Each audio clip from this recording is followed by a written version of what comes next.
Assalamualaikum warahmatullahi wabarakatuh. Halo semuanya, apa kabar? Semoga semua sehat dan bahagia selalu ya. Perkenalkan, nama saya Nanda. Kali ini saya akan membahas apa sih itu otonomi daerah dan infrastruktur. Jadi, tanpa menunggu waktu lama-lama, mari kita lihat videonya.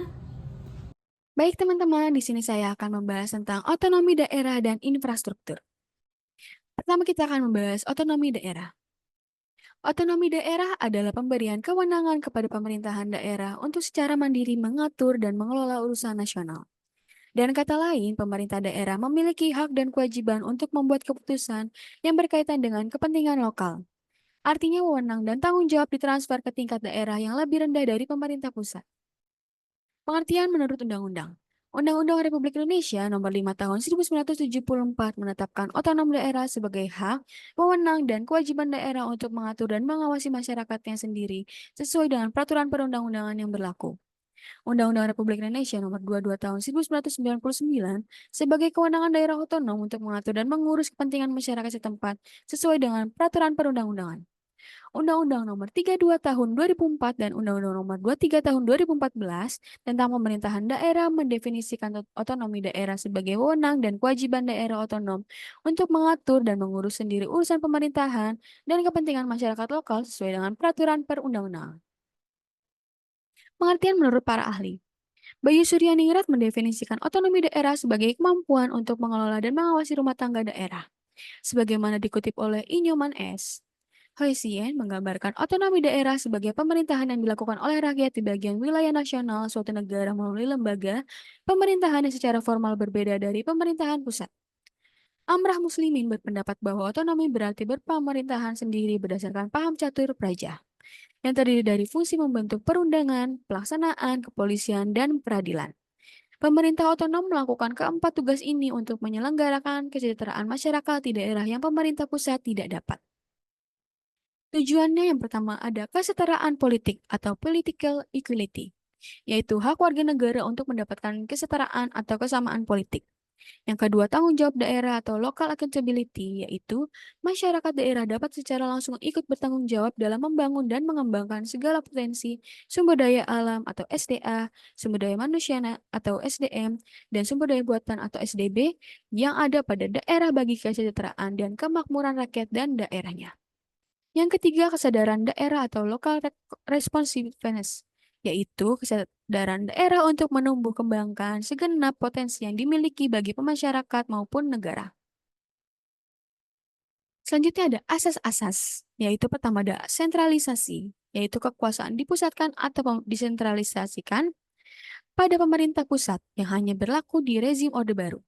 Yang kedua ada desentralisasi, yaitu penyerahan wewenang pemerintah pusat kepada pemerintah daerah untuk mengurus aturannya sendiri.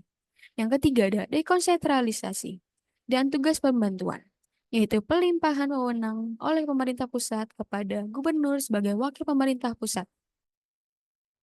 Selanjutnya ada prinsip-prinsip. Yang pertama ada prinsip kesatuan, harus mendukung keinginan rakyat untuk memperkuat negara kesatuan dan meningkatkan kesejahteraan lokal. Yang kedua, prinsip real dan tanggung jawab, bersifat nyata dan bertanggung jawab atas kesejahteraan masyarakat secara keseluruhan. Pemuda bertanggung jawab atas proses pemerintahan dan pembangunan lokal. Yang ketiga, prinsip penyebaran. Masyarakat dapat menggunakan prinsip desentralisasi dan dekonsentralisasi untuk melakukan inovasi dalam pembangunan daerah. Yang keempat, prinsip keserasian. Keserasian, tujuan, dan demokrasi adalah faktor utama di daerah otonom. Yang kelima ada prinsip pemberdayaan, yaitu meningkatkan efisiensi dan efektivitas penyelenggaraan pemerintah daerah, terutama dalam hal pelayanan publik dan pembangunan masyarakat. Selanjutnya ada dasar hukum diselenggarakan otonomi daerah di Indonesia. Penyelenggaraan otonomi daerah di Indonesia diselenggarakan berdasarkan Undang-Undang Nomor 23 Tahun 2014 tentang Pemerintahan Daerah. Undang-undang ini mengacu pada pasal 17 ayat 4, 5, 6, dan 7, dan pasal 18A Undang-Undang Dasar Negara Republik Indonesia tahun 1945. Selanjutnya ada infrastruktur. Infrastruktur atau prasarana adalah seluruh struktur dan juga fasilitas dasar, baik itu fisik maupun sosial sebagai bangunan, pasokan listrik, irigasi, jalan, jembatan, dan lain sebagainya yang dibutuhkan untuk operasional aktivitas masyarakat maupun perusahaan. Infrastruktur fisik dan sosial dapat didefinisikan sebagai kebutuhan dasar fisik perorganisasian sistem struktur yang diperlukan untuk jaminan ekonomi sektor publik dan sektor privat sebagai layanan dan fasilitas yang diperlukan agar perekonomian dapat berfungsi dengan baik.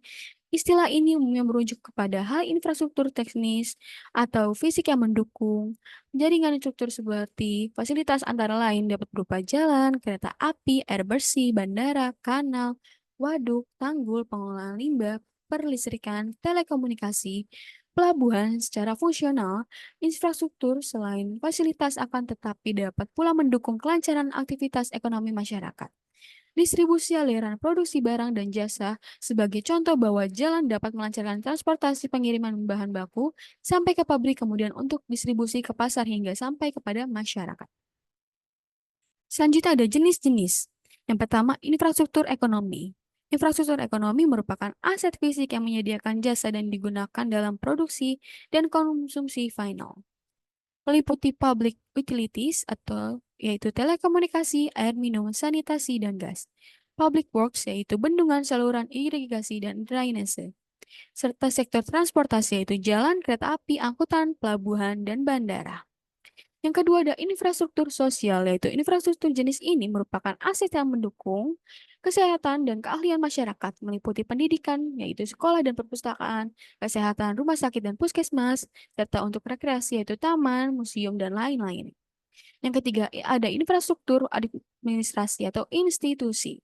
Infrastruktur ini meliputi penegakan hukum, kontrol administrasi dan koordinasi, serta kebudayaan. Selanjutnya ada fungsi infrastruktur. Mengutip buku pengelolaan infrastruktur kota dan wilayah oleh Ima Widiawati, Agustin, dan kawan-kawan, infrastruktur memiliki fungsi utama sebagai salah satu penggerak pertumbuhan dan pembangunan ekonomi. Keberadaan infrastruktur yang baik sangat diperlukan dan menjadi bagian penting dari sistem pelayanan publik. Infrastruktur juga berpengaruh besar terhadap peningkatnya kualitas hidup dan kesejahteraan manusia. Antara lain dalam peningkatan nilai konsumsi, peningkatan produktivitas tenaga kerja, dan akses kepada lapangan kerja, serta peningkatan kemakmuran yang nyata. Jadi, fungsi infrastruktur tak hanya diberikan untuk meningkatkan daya saing demi mendorong lebih banyak kegiatan investasi, produksi, dan perdagangan saja, tetapi juga turut mempercepat pemerataan pembangunan sampai tingkat kemiskinan dan pengangguran dapat diturunkan. Lalu, keberadaan infrastruktur juga sangat diperlukan agar proses pembangunan sumber daya manusia di suatu daerah dapat berjalan baik. Sebab infrastruktur merupakan sarana fisik penunjang kegiatan perekonomian dan industri dan kegiatan sosial lainnya. Selanjutnya ada contoh peranan infrastruktur dalam ekonomi dan sosial. Sektor industri akan berkembang jika infrastruktur tersedia dengan baik seperti adanya jalan tol, pelabuhan, stasiun kereta api, dan bandara. Apabila infrastruktur kurang memadai, maka produsen akan kesulitan untuk memasarkan produknya secara luas. Yang kedua ada sektor pertanian dan kehutanan membutuhkan infrastruktur sebagai sumber daya air untuk budidaya. Sekaligus infrastruktur jalan, kereta api, bandara, dan dermaga yang memadai untuk menjual produknya.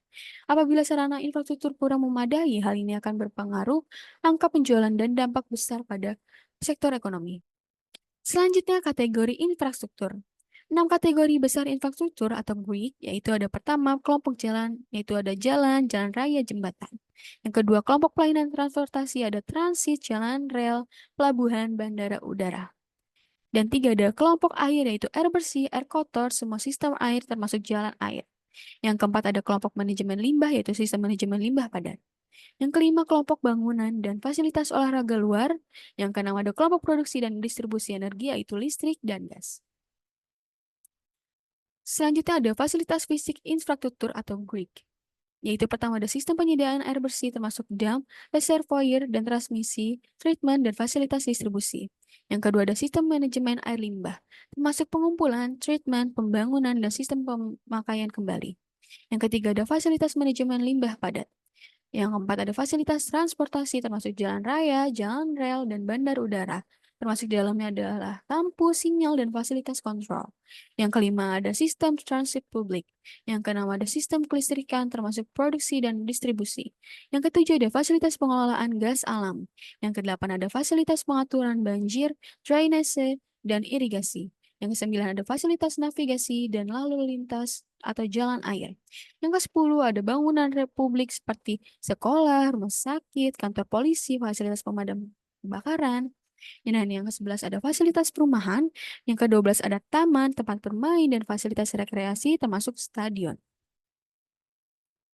Terima kasih, itulah pembahasan saya tentang otonomi daerah dan infrastruktur. Jadi, bagaimana teman-teman? Apakah teman-teman sudah mengerti tentang apa sih itu otonomi daerah dan infrastrukturnya? Semoga video tadi bermanfaat untuk teman-teman semua ya. Mohon maaf jika ada salah kata. Wassalamualaikum warahmatullahi wabarakatuh.